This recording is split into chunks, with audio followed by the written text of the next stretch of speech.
For the next 4 Sundays, we're going to look at the book of Ruth, life lessons from the book of Ruth, in a series that we're going to call Finding Hope in the Unexpected. Finding hope in the unexpected. And it's an interesting thing, because if you've read the Bible very long, or if you grew up reading the Bible, some of you might be new to the Bible, so I'll share this with you. The book of Ruth is only 4 chapters long, and so over the next 4 weeks, we're just going to do an overview of each chapter. We're not going to read every verse, but you can certainly do that in your time alone. And it's nestled here in the Old Testament, not necessarily right in the middle, but right after the book of Judges. And the reason why it is that's how they chose to canonize it. But the book of Ruth took place during the time of the book of Judges. So if you've been reading through the Bible this year, and you've started at Genesis, and then you're going to go to Exodus, Leviticus, Numbers, Deuteronomy, so forth, so on, you will ultimately get to the book of Judges. But that you keep in mind that many of the books of the Bible happened simultaneously. They didn't happen necessarily linear. Like, okay, now this is over, so this is going to happen. This is over, this is going to happen. Especially when you get into, say, like 1st and 2nd Samuel, 1st and 2nd Kings, and the Chronicles, many of those things overlap. And this is true about this little 4-chapter book of the book of Ruth. Now, I always like to give you, useless trivia here, Miss May, that you can use when you're out there at the Bible trivia, so you can win that coveted fruit cake that somebody else won the year before. And Lindsay and Ricardo and I were talking as they were helping me get mic'd up, running a little late. It's interesting that we think of the book of Ruth. It is a book of love, because of Ruth's love for Naomi, and Boaz's love for Ruth, and vice versa. But also God's love for humanity. But the word love is only mentioned one time. It's only mentioned one time, but it's acted out from chapter 1 all the way through chapter 4. And along with that, that hope that love brings, that true love, that unconditional love, that unwavering love brings, shows forth as well. So, but the book of Ruth was written in the time of Judges, so it was in a very dark time. Matter of fact, Judges says of the time in Judges chapter 21, it sums it up like this. In those days, Israel had no king, and all the people did whatever seemed right in their own eyes. So it was just a time of it was just a free-for-all. Everybody just kind of did what was right in their own eyes. And of course, it took them down a road that was not right, because, nobody was really looking out for one another. They were just kind of looking out for number one, as you say. And so it was a very dark time in the history of Israel. Yet in the midst of this, though, along comes Ruth. And I like what an old preacher, I used to listen to him, and I still listen to him by podcast these days, but driving to Bible college many years ago, he was always on our local radio station, and I know John says he likes to listen to him. He's long gone to heaven now, but his radio program continues. A man by the name of Dr. J. Vernon McGee. And Dr. J. Vernon McGee had a program called Through the Bible Radio, still out there, podcast, radio stations still play him live. And he was from Texas, and he always had a great saying. He would say, "May I say to you," and he'd always use to introduce to that. And I remember one time him saying, according to the book of Ruth, he says, "May I say that the book of Ruth is a brochure of beauty against a black backdrop." It's a brochure of beauty. So we have a little 4-chapter brochure of beauty against a backdrop of darkness. And this is exactly what this book reminds us of, that it's a reminder that even in the worst of times, even in the darkest of times, even in the most times of despair, God is still writing stories of redemption. And here's the good news. He writes those stories of redemption through you and I, his people. So even when you think today, even when you think you're at a setback, even when you think you're at a dead end, understand that setbacks are never the end of the story. And we're going to be looking at that this morning in this first message, and how that if we respond in faith in a dark time, in a time of dire need, and a time of despair, if we respond in faith rather than by sight, rather than by how we feel, rather than by what the experts say, we will find that setbacks can be the very thing God uses to set up a comeback. Amen? So I want to talk to you this morning about how God will use your setbacks to give you a comeback. And we're going to look through the first chapter of the book of Ruth as we go through this morning. First of all, I invite you to go with me to Ruth chapter 1. We're going to read about the first, 5 verses or so until it just seems right, and then we're going to stop. And we're going to talk a little bit about that. And we're going to see, first of all, that we have to understand that in life, and I think you know that, setbacks are part of our journey.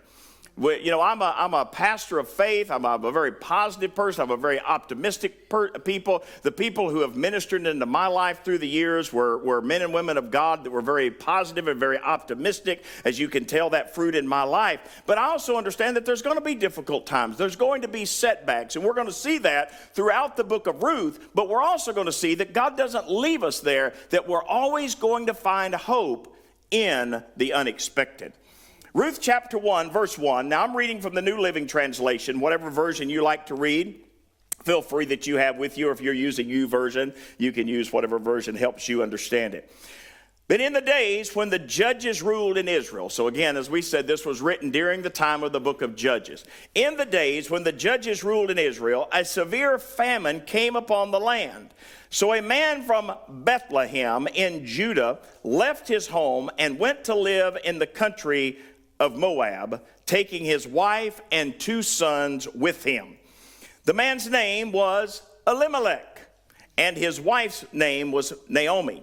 They had 2 sons, Machlon and Chilion. They were Ephrathites from Bethlehem, because you remember in Israel they had all the different ites and different things. They were Ephrathites from Bethlehem in the land of Judah, and when they reached Moab, they settled there. Then Elimelech died, and Naomi was left with her 2 sons. The 2 sons married Moabite women. One married a woman named Orpah, and the other a woman named Ruth. But about 10 years later, both Machlon and Chilion died. This left Naomi alone without her 2 sons or her husband. Now, the book of Ruth doesn't really start on a high note, does it? It doesn't seem like if you're going to sit down one morning and say, buddy, I need some encouragement. I think I'm going to read those first 5 verses of the book of Ruth. I just got a minute here. I'm going to finish my coffee, or in my case, my diet soda, or my big gulp from Speedway, or whatever the case might be. So I think I just need a little encouragement. I think I'll go to Ruth chapter 1, verse 1 through 5, and watch how that there was a famine in the land. So the family left a place called Bethlehem, the house of bread, which is what Bethlehem means, and they moved to Moab, which means waste pot or waste basket. Can you imagine being in such dire straits that you move from a place called the house of bread, moving down to the waste basket? You know you're in a bad time when you do that. So you're already kind of in a dark time, but then, here's some good news. My sons are going to get married. Oh, here's some bad news. They both died within 10 years of each other. And then Elimelech dies. So there you have 3 widows within the first 5 verses in a time of national darkness, in the time of Israel, and in a time of famine. Pretty encouraging, isn't it? Well, here's what my prayer is for you, that as we go through the book of Ruth, that it'll help you to see through that you'll understand, as one of my favorite radio commentaries of days go by, Paul Harvey says, you're going to know the rest of the story. See, it looks hopeless right now, but by the time we finish on the last Sunday of February, you're going to say, yeah, it looked bad starting, but I know there's going to come hope in the unexpected. I know that this is a bright brochure, the book of Ruth, against a darkened background. See, setbacks are part of the journey. So the book of Ruth opens with a crisis. There's a famine in Bethlehem. It forces Elimelech and his family to move from Bethlehem, the house of bread, to this foreign land called the waste pot or the waste basket. But then, as if things couldn't get worse, they go worse. Elimelech dies. Then after that, his 2 sons marry 2 women, but then they both die as well. Seemed like a bright spot. Oh, now we're going to have, new family coming in. We're possibly grandchildren coming in. Oh, I see something bright coming down the future. But then next thing you know, we find that these 2 men die. And now Naomi is left alone, grieving in a foreign land. Naomi had lost everything. She'd lost her home. She'd lost her husband. She'd lost her children. And probably in her eyes, she'd lost her future. And we're going to see that in just a moment. as we kind of go through this first chapter here. But I want to ask you this question. Have you ever been there? We've all been there. You don't have to answer that, because I'm telling you, we've all been there. Where we thought, oh, things have been rough, but there's a glimmer of hope. Well, there goes the glimmer of hope. Oh, but it's going to be better tomorrow. Well, tomorrow was worse than today. What am I trying to tell you here? We've all faced the seasons when it seemed like life completely unravels. But I've got good news for you. You're going to find hope in the unexpected. It might be in an unexpected person. It might be in an unexpected situation. It might be in an unexpected phone call, an unexpected email, an unexpected invitation to church. You know, years ago, we got to go and sit in the ministry of Dr. Billy Graham, and it was a real honor that the denomination we were part of, they selected certain individuals, because you couldn't have everybody there, and they sent us to Louisville, Kentucky, and we got to be instructed, I guess, by Dr. Graham and a lot of his team. And one of the greatest things, well, he said a lot, but one of the things that Dr. Graham told us that first night in Louisville, Kentucky was this. He says, the greatest opportunity that we have as a church is to help people in a time of need, because everybody has some type of need currently in their life. It could be a need of relationships. It could be a need financially. It could be a need vocationally. They might be at a crossroads in their job. This was back in 1994, so there were a lot of things, just like today, going on in the world. And he just kind of continued on, and he's like, if you want to effectively reach people, find people that are in a time of transition in their life. It can even be a good time of transition. It can be when they've welcomed a new baby, or it could be when they've just gotten married, or maybe they've retired and they've entered into a new season, because as they go through that transition, as we talked about last month with New Year, New You, they're going to face new challenges. It's going to be a new season. They have a new outlook, but they're going to face new challenges. So if we become the voice of hope in a darkened time, if we become the voice of guidance in a time of darkness, it helps ignite the hope that people need at that moment in their life. You see, here's the truth. Setbacks are not the end of the story. The Bible is filled with, and we won't go through them today, but the Bible is filled with occasions where it looked like it was over with. I'm telling you, where it looked like, turn out the light, the fat man sang. Ah. That's me. I'm the fat man, Dawn, and I'm singing. All right? Even May liked that one.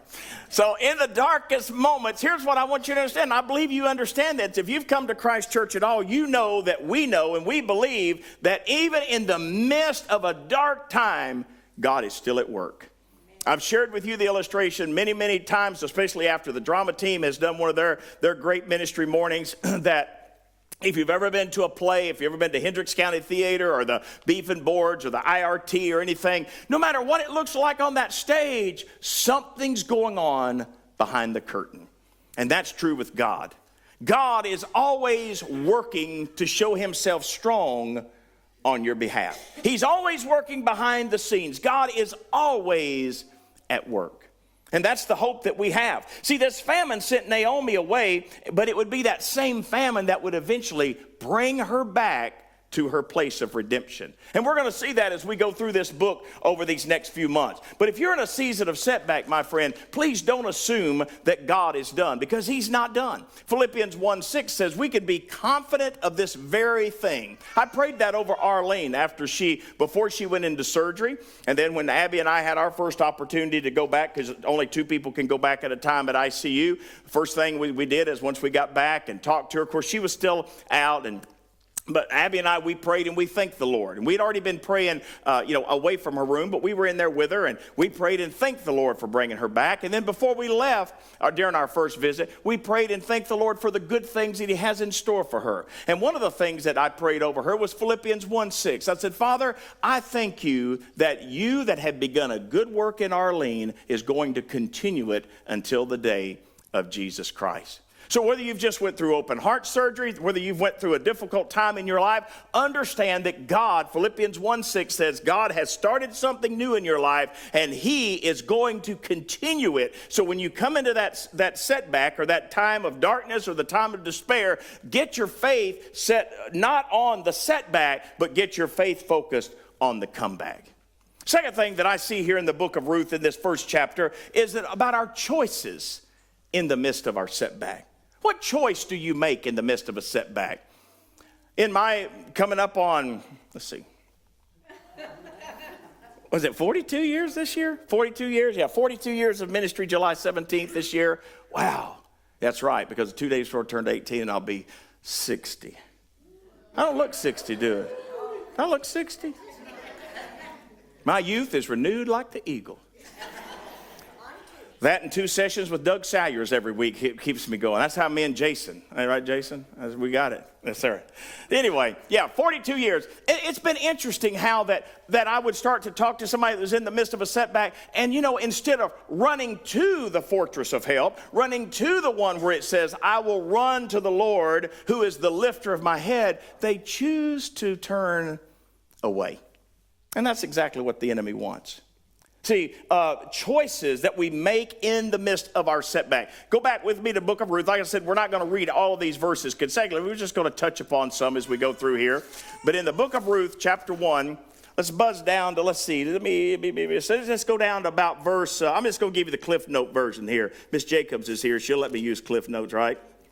Okay, verse 16. So we know the story so far. We know what's happened. Now, Naomi is saddened, as she would be. But she's got these 2 girls here from Moab, and she's trying to figure out, what am I going to do with these girls? So she's telling them, well, okay, you need to go on back to your house and do whatever you can, because I don't know what's going to happen to me. But notice here in verse 16, it says, and again they wept together, and Orpah kissed her mother-in-law goodbye, but Ruth verse 14, clung tightly to Naomi. Look, Naomi said to her, your sister-in-law has gone back to her people and to her gods. You should do the same. I want you to notice Ruth's choice in the midst of this setback, because we've really focused a lot on Naomi, but these 2 girls, Ruth and Orpah, had to be going through their own things. I mean, here they had married these men from Bethlehem, but yet there's still a famine, and now they've lost their husbands. But here's what Ruth did.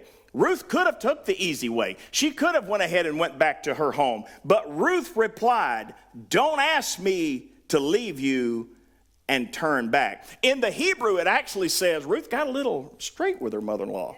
Sometimes you have to, don't you? Sometimes those mother-in-laws, you just gotta. Look at here, Arlene. That's the way it's going to be. But in the Hebrew, here's what Ruth, because Naomi actually began asking way down in about verse 8, go back to your mother's homes and stuff. So she really began to tell them to go back, go back, go back, go back. Oh, it's get back to where you once belonged. Jojo. Okay, never mind. All right. So she said, go back. He kept telling, but in the Hebrew, sometimes we read it and we don't quite get the impact of it, and that's okay. But it said, Ruth replied, don't ask me to leave you again. In other words, she said, don't ask me to leave you again. This is the end of the story. We're going to stop talking about it, and then she goes on and makes this great confession. Don't ask me to leave you again. Basically, if you've done it 2 or 3 times, don't ask me to leave you again and turn back. Wherever you go, I will go. Wherever you live, I will live. Your people will be my people. Your God will be my God. And whenever you die, I will die, or wherever you die, I will die, and there I will be buried. May the Lord punish me severely if I allow anything but death to separate us. And when Naomi saw that Ruth was determined to go with her, she said nothing more. Isn't that interesting? See, Ruth, this was more than just a declaration of love for her mother-in-law. This was a declaration of faith. How do we know that? Because she goes on and says, wherever you go, I'll go. Wherever you live, I'll go. I'll live. But then she said, your people will be my people, and your God will be my God. By the way, Elimelech's name means God is my king. So as Ruth and Orpah have joined the family through Machlon and Chilion, they've begun to hear about this God of Israel. They've begun to hear about the things that Elimelech had taught them and the things they had seen in Bethlehem. And Ruth's ears had perked up and said, well, wait a minute. That's the kind of God I want to serve. And so she doesn't just make a declaration of love to Naomi. She makes a declaration of faith to God. See, Ruth's choice was to follow the God of Israel even when it meant stepping into the unknown. That's what faith is.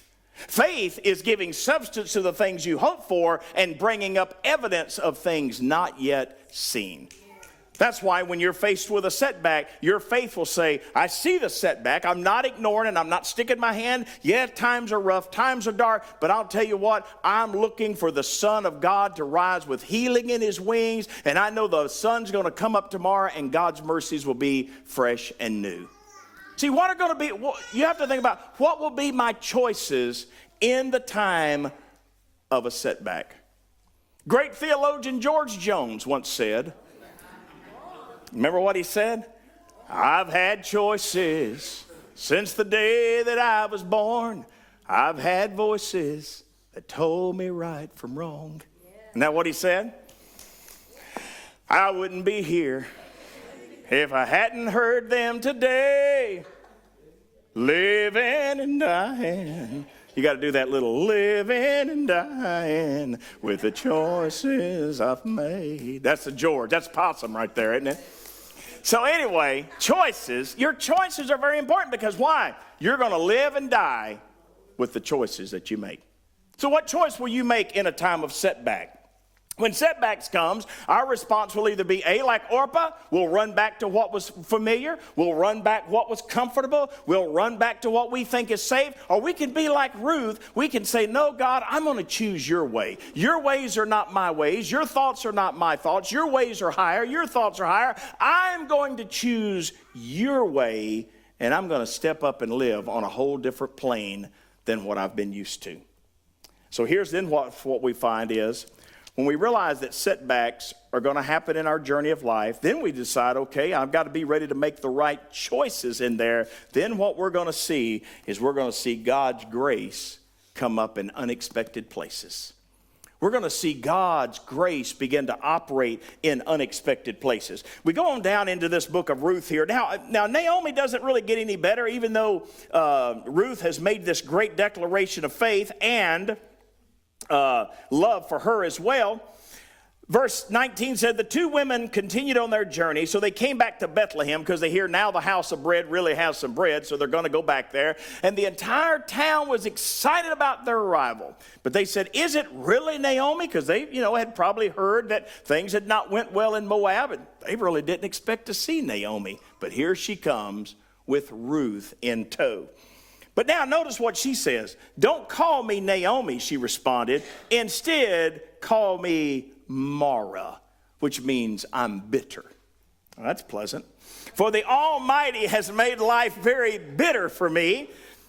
And I don't have a lot of time to talk about this because our time's running out. But see, here's another thing. People will begin to blame God for things that God didn't have anything to do with.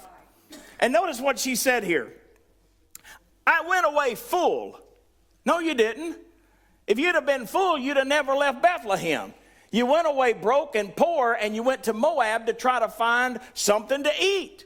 And along the way, Elimelech died, and then Malian died, and Chilion died. But that's how the Egyptians did. That's how the Israelites did when, God led them out of Egypt and things, and they were so tired of living under that taskmaster. They were so tired of life, and they decided, we're going to serve God. We're going to follow after the cloud by day and the fire by night. Well, like we talked about last month in the New Year, New You, as you get that new outlook and you start establishing new habits, there's going to be some new challenges. And when they got out there were some challenges out there in the wilderness. Most of them by their own mistakes because they wouldn't listen, so they'd sit there and spun around in circles. But even then, the Bible says that God took care of them for over 40 years. Listen, they were always provided for, and not even their shoes wore out.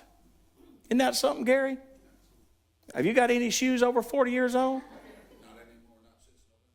Oh, not since November 2nd. There was some cleaning house. That's funny. He got married to Carla, our wellness coach, on November 2nd. That's why she's cleaned out his closet. There you go. Fortunately, she's downstairs. Hallelujah. Or they'd be making an appointment with the wellness coach, which she is. So. But you see what I'm trying to say? In the middle of that, God was still taking care of Israel, but yet at the end, they said, we want to go back. We want to leave. And this is what they said. We want to leave the land of milk and honey and go back to fish and onions. Well, what kind of meal is that? I mean, milk and honey is healthy and it just sounds better, and you ain't going to have no GI issues with milk and honey, are you? Unless you're lactose intolerant, but that's a whole different subject there. But you think about fish, fish and onion, leeks and fish. I mean, how much can you, but then the worst part was they forgot about the taskmasters. They forgot about how hard life was, and they wanted to start going back.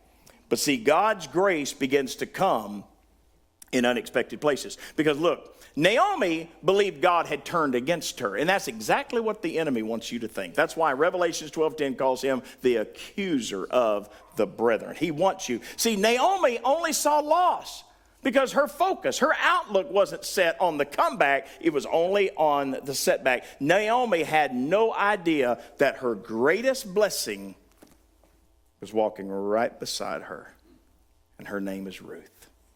See, God's grace was right there walking with Naomi. From the time that Ruth entered Naomi's life, God was setting Naomi up to be blessed in the midst of a setback. Now, let me go ahead and read this to you. Now, notice here in Ruth chapter 1, verse 22. This is something you might not, unless we look at it in the right perspective. Watch this. So Naomi returned from Moab, accompanied by her daughter-in-law Ruth, the young Moabite woman. Why does it say young? Because that means Ruth is going to be there for the long haul with Naomi. She's young. She's not going anywhere. But watch this. They arrived in Bethlehem in late spring at the beginning of the barley harvest. In other words, before they ever left Moab, God was already setting things in motion that them two women were going to walk right into the city limits of Bethlehem right at the time of barley harvest. Why was they leaving Moab there? Well, not only because of the loss, but they were having a famine. But they come back to the place of bread just in time to get what God had been working on all along. You see, even when we can't see it, God is working. What may look like an ordinary season may even feel like a season of loss, but God is working behind the scenes, getting ready for your comeback. So let me conclude our first chapter by telling you a few things. God writes comebacks. Hebrews calls Jesus the author and the finisher of our faith. The writer gives us this great picture of Christ, the Redeemer, the Savior, the Lord. I'm telling you, all of these titles that Jesus is the Prince of Peace, all these things. But in that particular book, he pictures Jesus as an author who picks up his pen and by grace and love begins to write our life story. And in the midst of that, he is the master of writing comebacks. Again, the Bible's filled with them. I want to stay focused on Ruth, but as I'm sitting here, there are so many stories, and I'm sure in your heart as well, if you've read the Bible much or heard a lot of preaching, you're thinking about stories where it looked like, the resurrection is a big one right there of Jesus, where it looked like it was over with. I mean, this thing is over, but God is the author of comebacks.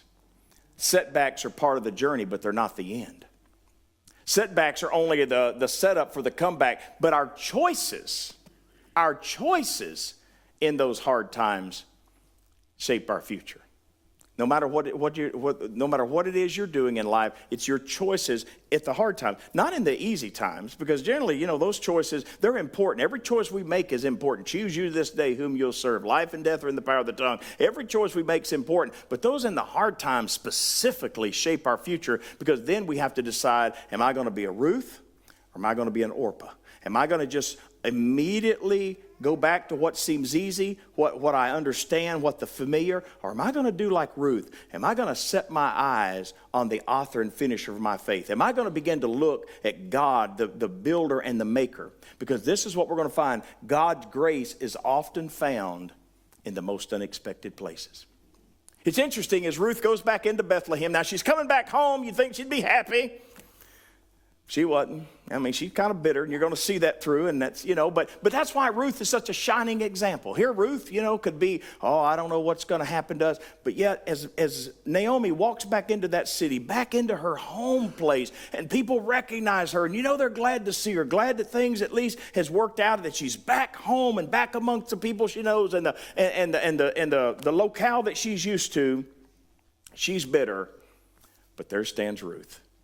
there stands this great declaration of faith personified. I'll go where you go. I'll live where you live. Your people will be my people. Your God will be my God. And where you die, I will die. And I will never leave you. Nor I'll never forsake you. See, maybe today you feel a lot like Naomi. Maybe today you've hit some times where you feel more bitter and lost and hopeless than you do like Ruth. My goal as your pastor, and if you're just here visiting with us, the one you'll listen to these next few weeks, is my goal is to help you move from being a Naomi to being a Ruth. Instead of saying, I'm bitter, just call me bitter.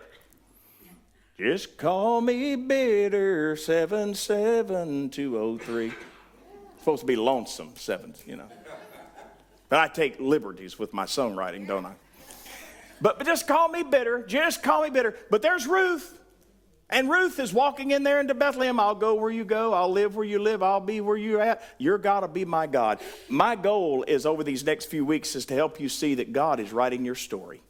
And to help you move from being a Naomi, bitter, to being a Ruth with that expectant confession that God is going to take care of us. The same God who took Naomi from brokenness to blessing, the same God who took Ruth, a foreigner, and wove her. And I haven't even talked about this yet, but Ruth is in the lineage of Jesus Christ, and we'll find that out later. So here's a foreign woman that God not only used to bless Naomi and all those in Bethlehem, but also he wove her into the lineage of Jesus Christ. So the same God that will move Naomi from bitterness and hopelessness to seeing that God is on her side, the same God who took Ruth, a foreigner, and brought her into the lineage of Jesus is the same God that's working in our lives today, even in places you're not even aware of yet. See, an amazing thing many times is by the time you actually get the manifest blessing that God has, God's been setting this up for you for weeks, months, maybe even years. Because God writes setbacks, or God writes comebacks. And so my question is, as we close, will you trust God in your setbacks? Will you believe that God has a comeback for you? No matter how dark it seems, no matter how rough it seems, that you can begin to thank God that even in the midst of a setback, whatever the setback is, ever how it's disguised, ever how it's portrayed, ever how it's presenting itself, that you in the midst of that setback, you will believe by faith that God has a comeback for you. Because he does. And as you allow that faith to be your compass, you're going to watch God bring that comeback into your life, and everyone's going to know the good news of what he's done. In Jesus' name, amen.